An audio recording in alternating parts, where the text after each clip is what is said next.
Welcome to the Ride This Out podcast, where we talk about how to improve your mental health and strengthen your connection to nature and your community, all through one simple solution: the bicycle. My name is Zach Golding, and I'm a licensed clinical social worker and mental health therapist. I'll be your host as we discuss the power of pedaling.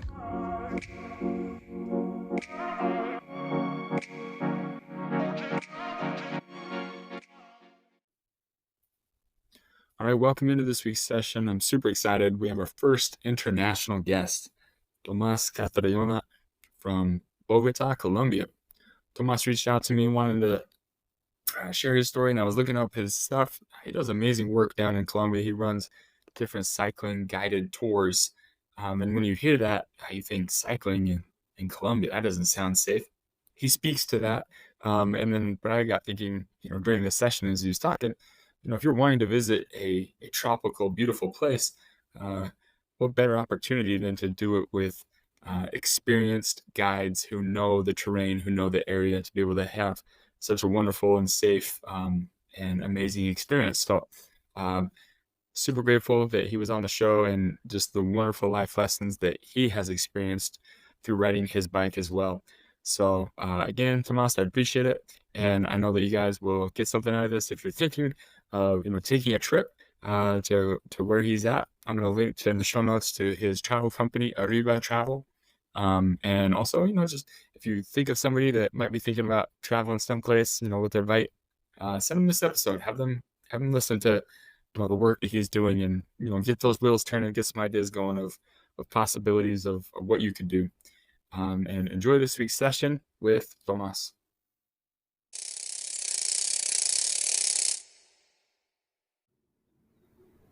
All right, Tomás, thank you so much for reaching out and being on the podcast today. I'm really excited to have this conversation with you. But if you could just introduce yourself, who you are, where you're from, what you do, just kind of all those good things. So go ahead.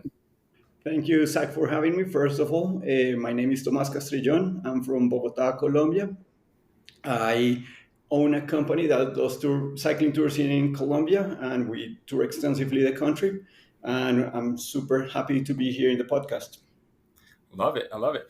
So tell me a little bit about growing up did you grow up in Bogota? Like, how did you get into cycling? How did you get into biking?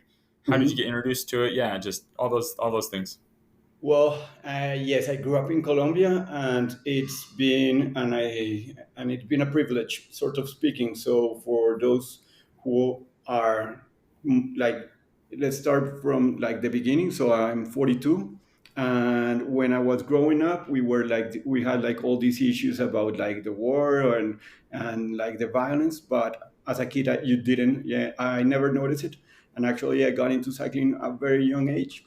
It was more than anything. It was like for many people, for many kids, it was more like doing riding around around the house and with the friends that you would have as a kid.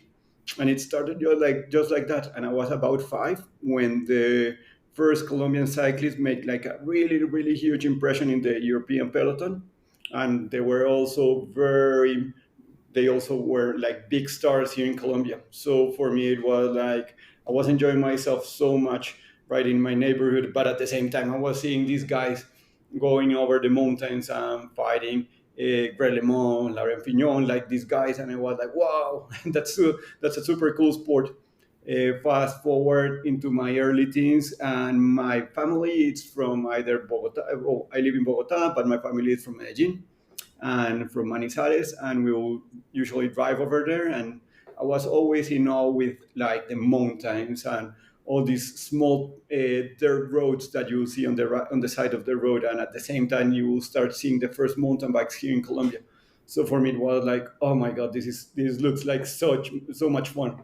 So in the end, I got a mountain bike and I started cycling, and that has been basically I've never left cycling. It has never been like one of those activities that many people perhaps stops during college or whatever. It never happened to me. I felt in love with that one, and I'm still so much in love with cycling that it's a fundamental part of my life. So you do road cycling, you do mountain biking. What kind of riding do you do on a day to day basis? Just any and all. It sounds like. If it has two wheels and pedals, count me in.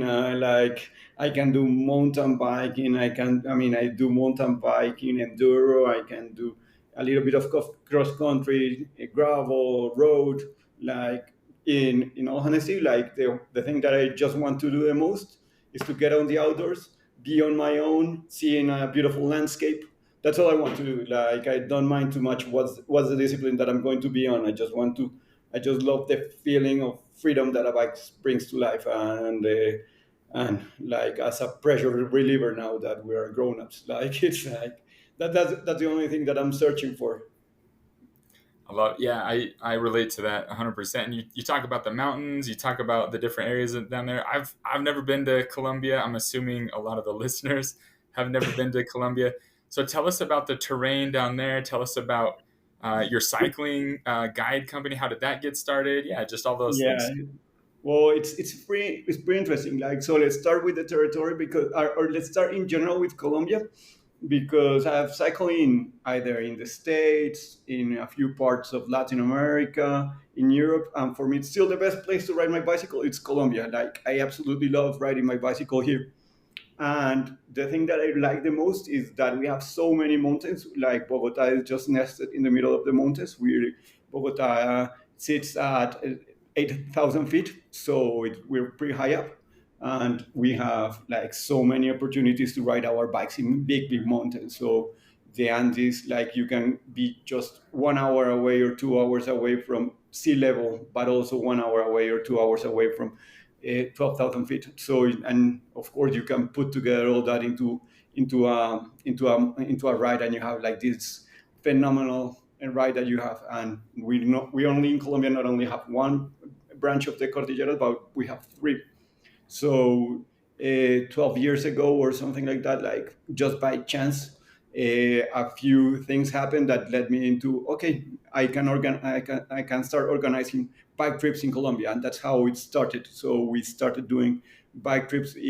Usually, initially, the market was more for people from the UK, but we have moved further, and over the last 3 or 4 years, we're getting more and more Americans to come over and defeat their fear about Colombia because I know the background that we have or like the story that have been told about us. So that's basically the story. Like long story short, that's how it started. Colombia, also for those of you who don't know, we are tropical, so that also means that we don't get seasons. We don't, and we basically have very steady temperatures year round. So Bogota, the average temperature can be around 18 to 20 Celsius. That's 70 Fahrenheit. So it's a great riding weather and great riding temperature for being all year long on the bike. I could definitely go for that because there's just some winter months here where you just cannot ride. It's just a little bit too cold. So yeah, the tropical idea that sounds amazing. Yeah, no, for me, actually, one of the things that I like, I know many people that emigrate, like either to the States, to Europe, searching for better opportunities, but I couldn't do it just for the weather. I'm just so much of a tropical bird that I just love being here in good weather, and we will figure it out the rest of it. But yes, but that's basically the situation. Like I completely admire you guys that can put it through 6 months of low lights and cold temperatures. Like that's amazing. Yeah, so I was looking at your website. It's awesome. It looks like you do all sorts of different guided rides between, Mhm. the road cycling, the mountain biking, all the different aspects of it. Yeah, and you were Mhm. mentioning a lot of the people that come down and ride there in Colombia. Are they mostly from the United States, mostly from the UK? Like, where are a lot of your people coming from to come and ride and enjoy that territory with you? Currently, we get 50% from the UK, 50% from either the United States or Canada. Those are like our major markets. Like those are the place that's the people that comes over. Like usually, it's like all ways of life. Like you get you get all kinds of people in these trips, and I think that that's part of what it's interesting from a mental point of view that you get to experience so many. other ways of life while riding your bicycle, and you get to feed yourself with so many other things other than just the cycling. Even though the cycling is the main part, like there is some other things that are incredible to the whole experience as it is. Yeah, well, and I think what better way to experience a new country, a new environment than by bicycle, right? You just see and hear and smell and feel just so much different as you're riding the bike. So, yeah, as different people have come down there and ridden, yeah, what are some of the, you were mentioning a little bit earlier before we started recording, just some stories and just some ideas of, some people that have come down and how it's definitely benefited them by riding in that, beautiful terrain with you guys.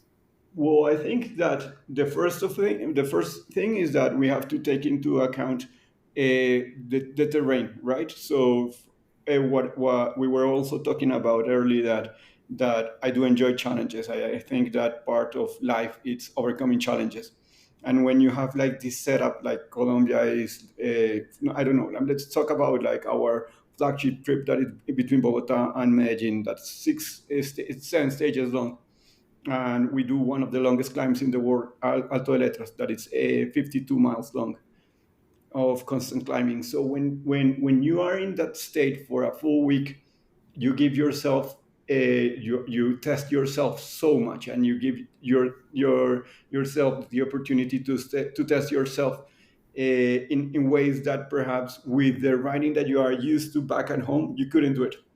And even for me, that I'm from Colombia, that I have done this ride several times, there is always still that I find it interesting about the riding, like how my perspective of the places changes over time, and how my recollection of things also changes as we move on. So coming back, so first of all, we have a challenging terrain. So we have 6 days, like I was telling you in our flagship trip, uh, broadly 400 miles and 35,000 feet of climbing in just one week.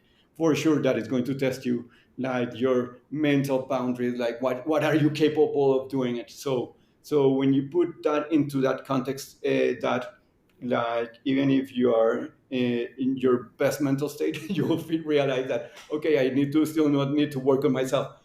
But as we were talking previously, it's like the stories that I like to tell more about our customers are the ones when people feel or overcome obstacles that they thought that were just too much, and or and perhaps the thing that I like the most is when people a they think that they won't do it and they do it, or when people think that they will do it but they realize that that thing that they were going to do takes a lot more mental effort that what they thought initially that it was going to be like. So those two scenarios are incredible because you see all the range of emotions that us humans can have, from extreme happiness to the lowest point, like very very dark places, and then back into being on a sound place. And I think that having like great guides that can enhance that experience, that it's really really important, because it's one thing to be facing a terrible mountain and not having any support. Well, if you see somebody as perhaps in life that you are like struggling at times in life, and all of a sudden you see somebody and they just give you that final push that you need, it's going to be such a big big difference. So I think that's that part of, let's call it, mentorship that we have as guides. It's absolutely fantastic, and I know that for me it's one of the perks of the job, without and that people don't realize how that also is fulfilling my emotional needs, right? Yeah, I can only imagine. I mean, going on you said a 6 day long ride and just experiencing all the highs and the lows, but the outcome of that emotional resilience and strength that you get from that. What an amazing experience! And then to experience that with that beautiful scenery with some awesome guides. Man, sign me up, Tomas. That sounds amazing. I love it. That When there sounds is so a cool. close it's absolutely amazing. I can tell you that it's therapy. It's therapeutical. I can only say put it that any other way, that it's therapeutical. I think that And another story that I'm thinking about is, for example, we get a very very high rate of customers coming back. So which I find surprising, because in the end, when many people think about Colombia, they see it like as a bucket list kind of destination, like, oh, I want to go to Morocco, I want to go to Costa Rica, I want to go to these exotic places. But when you realize that somebody took, for example, 2 or 3 summers of their, or three different time of holidays or vacation for coming over, I think that in the end it's because the experience is really connecting with themselves, right? Like they are, and you see somebody that, for example, they go in from like the first year, they might be very down and they can be on a a very fragile state. And then all of a sudden, by the third time, you see somebody who's smiling, who's somebody who is empowered, and you know that what only happened in between the first year and the third year might only be a lot of writing involved, and like having like these kind of events that you are looking for and that really put you into, okay, really need to ride my bicycle to have a good week. I mean, it works either as a kickstart kind of moment, or like as an award kind of moment, like the moment that you also realize, okay, I'm strong enough, like even for handling 6 weeks of riding in Colombia. So you have like both end of the spectrum, and you are like, and when you get the opportunity to be involved in those kinds of processes, you are like, wow, that's amazing, and you feel so happy for whoever did it, like, and it's amazing. It's really really good. Well, how cool for those return customers to come back to you, and then you guys see that growth too, right? Like Correct. see the improvement that they've made, and being able to make those jumps. And I'm with you for sure. Sometimes, a lot of times in our minds, we can just be like, oh, I want to get better at this thing, but we just say that and we kind of wishfully, hope that it will happen. But if you actually, hey, if I'm going to actually commit to doing this trip and going to Colombia, like I need to make the steps to make sure that I'm improving and something to kind of work towards and look forward to. So again, what a cool experience. And so they just feel a little bit more ready, a little bit more resilient and trusted, that they can trust their skills in that moment. So awesome. Correct. I think that like in general, as every other side of life, I think that whenever you set a goal, like it makes such a big difference than rather like a random activity that you have when you have this goal of coming over and enjoying yourself and seeing, for example, we have customers that perhaps were overweight the first time they came, and by the second or the third time they have lost so much weight because of like all the activity that they have done. It's And they feel so good about themselves, like, oh, I set up like x number of minutes on this climb, or I struggle, like let's not put it into time, but I struggle so much to conquer this mountain, and now I'm really pushing myself to get on the other side really fast. And you see that kind of transformation, and like you see people glowing, like actually you see people, like even the first time when you overcome the challenge, you start the inner glow of people be brighter because of like just that very very basic thing. And it's like, wow, it's so beautiful to see it. And again, it's just one extra perk for us as enablers of such a growth in people. Yeah, no, absolutely. And you bring up a good point. Kind of had me thinking that growth when you face a really difficult hill to climb, right? I'm thinking like when I'm a little kid and I climb this hill, but then I go back to it years later. Mhm. After a while, I'm like, oh, that didn't seem so hard. And then you realize, like, again, that growth and that confidence that comes from that. And again, to do it in another environment or another country, that's beautiful. It's Mm. amazing. So as Correct. far as like, the for you, I'm curious, like, what are some of those goals that you've achieved, or like those difficult things, whether cycling or any other aspect that you've like really had to push yourself to get to, and then just kind of feeling that satisfaction of achieving them. Point number one, I think that I'm really really proud of make a living out of riding my bicycle. Like it's like when I went to the university and trained as an economist, and of course like my like the career path that I was on was basically become become attached to a desk and Excel and all this kind of stuff. So I think that that process of emancipation and like actually like for myself, like okay, I can resign from this life that I was supposed to be living and live the life that I wanted to live. I think that by itself it's such a huge accomplishment. Like deciding how you want to live, it's amazing. It's and I have to pinch myself every morning because I find it so hard to believe that I can make it on that one.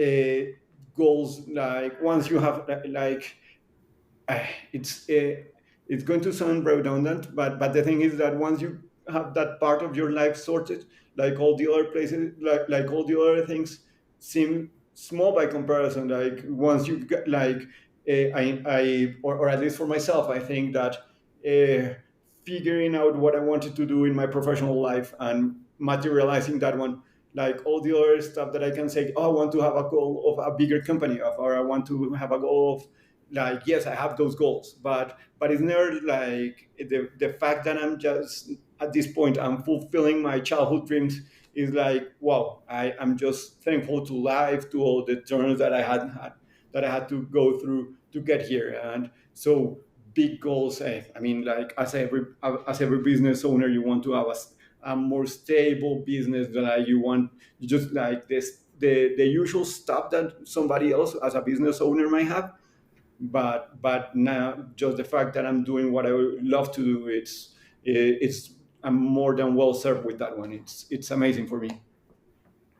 Yeah, I hear you on that, and that's such a cool insight. Like you were saying, being able to not be attached to that desk, right? For one, like molding your two or melding your two passions together of that business and cycling together, and see the growth in yourself and in other people.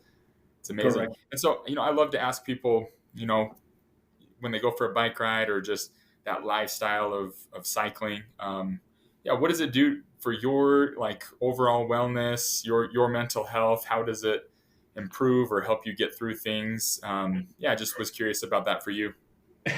It's amazing. I'm going to tell you a story, a very personal story. It's that I've never stopped writing, but I'm a father of twins, and they are just 6 years old. So they are in school normal, but the thing that happened, like for example just like this, like they started well, like they got into a higher grade of kindergarten just on August. And one of the things that I set up for myself during this year is that I'm going to write more. And the thing and what I what I what that has provided me, it's having a lot more focus, more energy, like all the usual stuff. But I do like being one of the things that has changed over these past 6 8 months has been that I've been so consistent about the time that I've been writing that that the benefits have been multiplying. Like the ripple effect is so big that nowadays it's like I can't believe how much more I have improved. And it's funny because my kids are attending the same school that I attended, and it's a highly academic school. And when I was over there, I was in the varsity team for basketball, and that was the only time in my life that I was as consistent as I am nowadays on the amount of training. And that was also, and what I'm seeing right now is that the the energy level that I have now right now, it's matching the energy level that I have when I was a teenager. So and the productivity, like the flow of ideas. So for me, writing right now, it's absolutely fundamental in my life. I really need to have 1 hour either because I'm running, 1 hour when I'm running, or at least 2 hours when I'm cycling, just to get all the demons out. I'm never I'm not attached, for example, to timing. Like I really couldn't care less if I'm submitting like I'm doing X amounts of watts or whatever. Like I actually ride without a GPS because I just love to get lost in the moment, get lost in the feeling of like the burning legs, the fatigue, like all this other stuff that are proxies to measure what you're doing. but never really attach, oh, I'm supposed to be on zone 2 or whatever. Like when you think about it from a training point of view, I really really like just to get embedded in the moment and the movement, rather than like looking for a variable that tells me that it's supposed to be telling me what I'm supposed to be feeling, right? So for me, cycling right now and in general endurance activity is absolutely fundamental for my mental well-being. Man, so many great points on that, Tomas. That I love how you say it's a multiplier, right? It just helps so many things, and then the energy that you have now. But yeah, that idea of um, listening to your body, right? You're listening to that fatigue. You're listening to your lungs burning, your legs burning, whatever that is, and that's kind of your data, right? Like you're keeping up Mhm. with that as you're riding and keeping on pace with that. So as as you're experiencing those difficult, hard climbs or whatever, how do you push through it? How do you get to where you need to go as as you're riding along? I keep writing, like, like I used to compete a lot back in my 20s, and from that time I got this mentality that from second to last everybody's last. So in the end, it doesn't matter if you burn out. Like it doesn't matter if at some point I really need to really give myself some sort of break to recover. I don't mind. I really don't mind. Like I try to push and push and push and push and push. And for example, that when one of the things that I do like to do is train with people that are better than myself, because that's when you're on those groups, you really don't have any time to think about anything else that just the guy in front of you, right? So for me it's more like that mental push and just being able to tell my body just one more, just like how I do it is, let's just do 10-second marks, and I trick myself like, okay, extra 20 seconds, extra 20 seconds, extra 20 seconds. And just by doing that you're like, oh my god, this is so much different. I can and again, like you do that 1 day, 2 days, 3 days, and then all of a sudden your body can tolerate all that extra effort. But also it's very important to be on your own and sometimes taking it easy, and that I think sometimes is even harder, because for example when you get over, or at least I'm very very competitive, but when I'm getting overtaken by somebody, to calm my mind down and let them know like, okay, right now we are just on this phase and we are accepting this level of effort, and we're not going to push it forward just for the sake of saying, oh, I won, I'm the best. No, and it's not like that. I mean, just to have the acceptance level of, okay, I might not I can also enjoy myself on a different kind of effort that I'm supposed to be on. Like if I would be following wheels all the time. So it's I mean, you're always like juggling all these feelings. Like on one hand, of course, you want to be fast, but on the other hand, you also need to calm yourself down and think about like the activity that you are doing on during that moment more than anything else, right? So it's I don't know, like coming back to your question, it's very hard to tell it. Sometimes you just go for it, sometimes you just get off the gas, it's and you figure out like it's really more like what I think that is more important, Zach, for me. It's like what's my emotional state, like how am I going to feel myself after the ride, right? So be very very aware of my emotions and what's going through my mind while I'm riding in these scenarios. Yeah, just being present in the moment. But I like how you were saying that, just kind of splitting it up into little bite-sized chunks, right? 10 seconds or 20 seconds, and then yeah, and just whatever it is you're telling yourself, because that's powerful. If we're telling ourselves, there's no way I can do this, then we're probably going to be right. But if you're like, I got this, just this next few minutes, I got this. So yeah. Yeah, for example, just today, as I was finishing my ride, or the hard part of my ride, it's a 3 kilometer climb, so mile and a half. Sorry, I'm thinking always in metrics, and one of the things that I really really like, it's was I was reaching the summit. I was on a very high gear, and my body said like, okay, easy off the guys. but I also said to myself, like, it's fine. I mean, it's fine. You're going to make it. Like, you really are going to make it.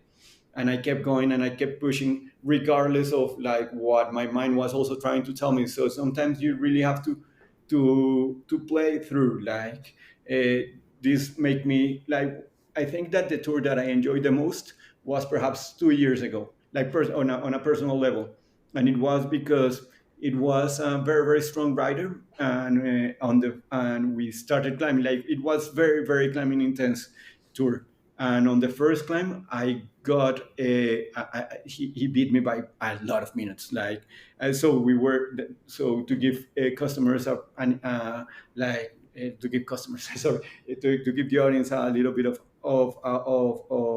background on that one. So that time we were starting from Medellin, and Medellin is basically like a bowl. So sitting at the bottom of the bowl is the city, and it's surrounded by mountains. And the mountains over there, like the climbs over there, are on average 20 kilometers long, so 16 miles, and 14 miles. And what when we started going on one of these climbs, we were like to this point that I was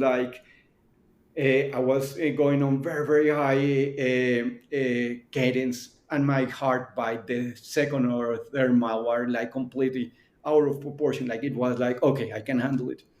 And I switched and I went into, and I just could see him going and going and going, and oh my god, I'm going to. Uh, but as that was happening, I also thought to myself, I'm going to change the strategy. And instead of spinning, I'm going to grind a little bit more. And I started doing it. And all of a sudden, I realized that of course, I was still losing time, but it wasn't as bad as it was.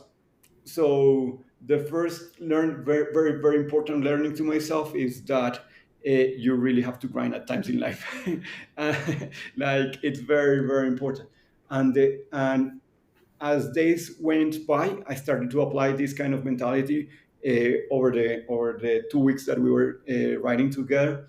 And by the end, it was me who was doing better times than he was. And it was like, it was funny because I always felt at the bottom of the climbs, oh my god, I'm not going to be able to handle this pace for too long. But I just kept pushing and pushing and pushing, and all of a sudden my body would, like, automatically, like, without my brain really getting into the control of that one, so tapping into my subconscious brain, like, just matching the speed and being able to overcome that obstacle. So what that like the lesson that I got from that one is that we are always able to push further than we think. Like, sometimes we just have to let everything, like our rational brain, to shut it off, like, if we can, and then just get into our primal brain, and it's going to be taken care of by, I don't know why, I don't know how it's done, but it's such an amazing mechanism. And you just go into that one, and you are like, the life lesson for that one is, I can do so much better, even if I'm fearful initially about the end result. That was basically one of the very important lessons that I got from that tour.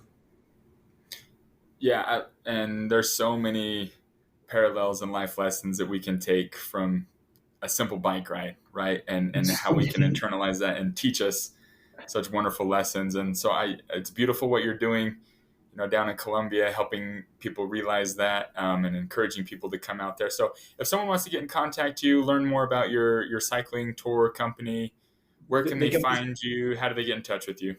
well, they can Instagram, like, arriba.travel with double R, arriba, ARRIBA dot travel, or they can find us on the website as well. It's the same name, and or like, I think those are the two easiest way for people to find us. I do hope that, like, one last note on that one. Like, I know people might be afraid. Like, one of the things that it always come, oh, I'm not going to go to Colombia because it's a very unsafe place. And part of the story that I want to tell is that, well, I've been riding my bike since I was 5.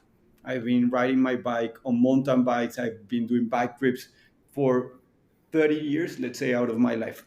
And there is nothing to be afraid of. Like, there is like, another bike lesson is like, just let the front brake off and it's going to be a lot better. Like it's like if you really just trust us, like there is it's such a beautiful, beautiful country. What you'll find is some of the loveliest people that you will ever meet in your life, like the on all aspects of a cycling experience. So, for example, stuff that people won't believe it, like, for example, cyclists to drivers interaction is extremely positive. Like, people in the towns are super nice and super welcoming and super friendly. And the beauty of, for example, about a trip with us is that go to places that they are not many times included in the travel guidebooks. So we go to places that are just completely unexplored, completely out of the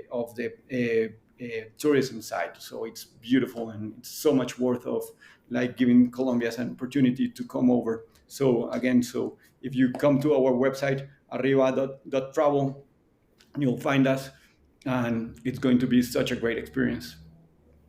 Beautiful. Yeah, and I will definitely link to that in our show notes to this episode. But yeah, that's what I was thinking about as you were discussing that. Because for sure, a lot of people are gonna be concerned about safety on any kind of Mhm. international travel. But what better way to experience that than with a bunch of local experienced guides know where to take you to those safe positions and to just be immersed in the culture and the local spots and all those things. So I think it's really cool what you're doing, Tomas. I appreciate you being on and discussing your journey and what you're doing down there too. So thank you.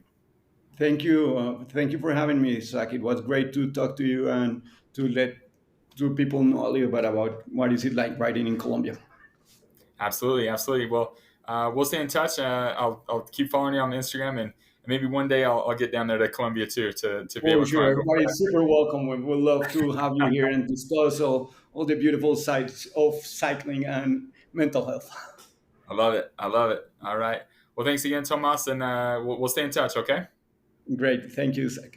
Stay in touch. All right.